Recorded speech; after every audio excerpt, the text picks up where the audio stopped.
Hi, and it's time to get back to the Salyut 7 model. I put it aside for a while because I was working on some other projects and gave it a rest. So time to get back to it. If you recall, most of the main assemblies are completed and painted, and I kind of stopped there because now it's time for all the details to be added. Antennas, docking things, solar arrays, and stuff like that.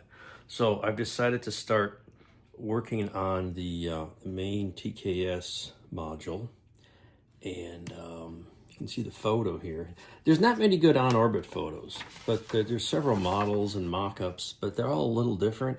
So it gives me a little leeway because no one can question what I'm doing because there's no good photos of the real thing. Anyway, what I've started to do, there's an antenna back here and these thruster pods. There's one on top, one on the bottom, and there's a couple of these little antennas. So we're going to start with those. So here's, if you recall, here's that module. This is the top. And the rocket pods are going to mount here. I put little brackets on them. And I'm going to build, it looks like there's a little base for that antenna in the back. So I've found a little antenna from another kit, and just little bits of round sprue and the base for it. Got those glued on there. And I need to make another one, make sort of a tripod. So that's how you do that. And the little thruster is just a little square of styrene, a part of a rocket nozzle from a 48 scale mercury capsule that I've cut into chunks, and some little other pieces, and that looks like this. If I can get it off the I just glue this on, so it's like it's, look at that, it's stuck to here. Funny about that. Here we go. So this guy is going to be that little thruster thing.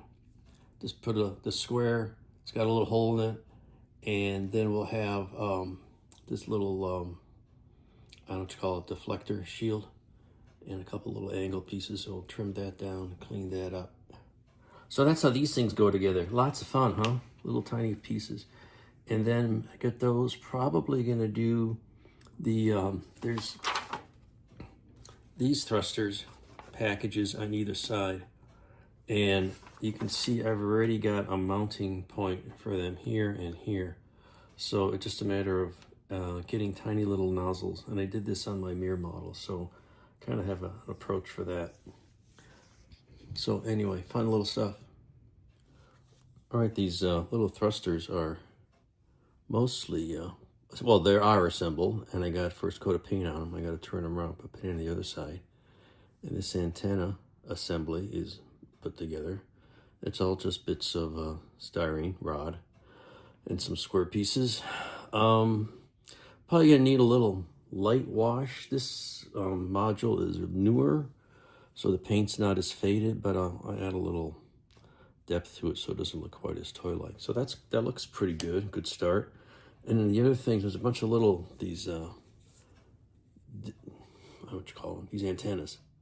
And just a piece of wire with a little slice of a rod, center drilled out and put over the tip. And I'm gonna try to make these pointy by putting little bits of white glue on it to give it some, a little bit of shape. I considered, actually here I got one, taking a piece of the rod and, where is it, putting a point on one end and slicing it off. Here it is. And I can't even focus on that. But cutting that off and gluing it on each tip, but I figured, no, that's too much trouble. This is fine. So, and I'll get some paint, and then we'll get those attached. So, little by little, this is how this works. Right, this is the solar array rod, just temporarily put in here because I need to hold it up so I don't crush everything I'm adding.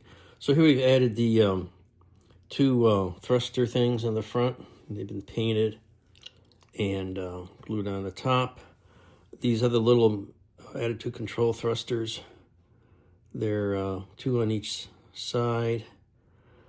Those are on. Painted them.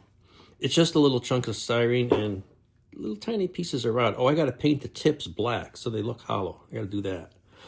I'm making a little rig here so I can support this thing while I'm working on it, because now I got these very fragile pieces, and that's going to work something like this. I got this old cradle.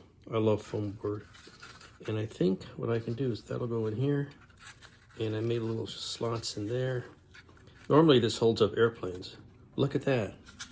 Makes a nice little cradle so I can work on the top and bottom without worrying about breaking something. So the next section is going to be to add these shields. These are cardboard templates to go over the how do these work? Something like this. They'll fit on there, and if I don't get too rough with it, that'll work. See how many pieces broke off there.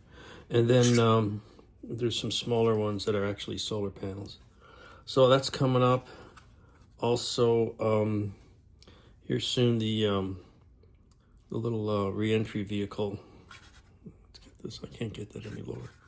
We'll go on the front, and that'll be glued on soon. I gotta touch up the paint on here. This was a very tricky masking job, and it needs to be touched up a bit. So we'll do that and work on these panels. Things don't always come out perfect, even though I've got the re-entry module glued on. I've got it upside down. Not that anyone would notice, but there's a difference between parts on here where how big these shields are, which I'm now cutting out. That's the cardboard trim. And some features on here. There's these features with these 3 extra bulges. That's the top. And supposedly the re-entry module, these little bumps are supposed to be on the bottom, but no one's gonna know except me and everybody who's listening to this. Anyway, also wanted to point out, I'm cutting out these thermal shields. I had a cardstock pattern, traced that on some thin styrene, and scoring the folds and cutting it out. Well, I forgot this fold scores backwards, so I got it folded, and then I'm just kind of sealing the folds with some glue, because I want this to hold. Now, of course, when you got a score and you've got a practically great right angle, where'd it go? It's back in there. Right angle bend, what's going to happen is it's going to break, because that's how you cut these things. So I got this, it's still kind of tacked on with the ultra thin, but it's still obviously a little wobbly. I want a slightly more than 90-degree corner here. Here it is. Slightly more than 90 degrees, just sticking out like that. So I think it's on there. It broke off. I got it glued back on with the ultra thin, and I think what I'm going to do though is hit it with some, I had some tape there to hold it. Hit it with some CA so it holds that angle. So these kind of processes for scratch building, that's going to break too. You always run into some issues you didn't expect, and then you've got to work around it. I think also what I'm going to do is, since that'll be underneath and it's around these round things, I should have room to put a little reinforcement on the inside, and I think I'll do that with some strap. I got some curved sections I can put in there, or a little tube, anything just to give it some more connection. With these little thermal shields, you can see there's some reinforcement on the inside of the corner. View that. And then because now there's sort of I'm going to call it a seam, but you've got this scored edge that's now cracked, and I got it glued together. I put some super glue on it, and then I put a little acrylic putty on to kind of smooth that out. And I think it's going to need another round, because I still see kind of a seam there, and I want these to be a smooth corner, slightly rounded, and so I need to fill that with something. So we'll clean that up, try it again, and continue working on that. But they fit pretty well, and they're going to be solidly stiffened up there nicely.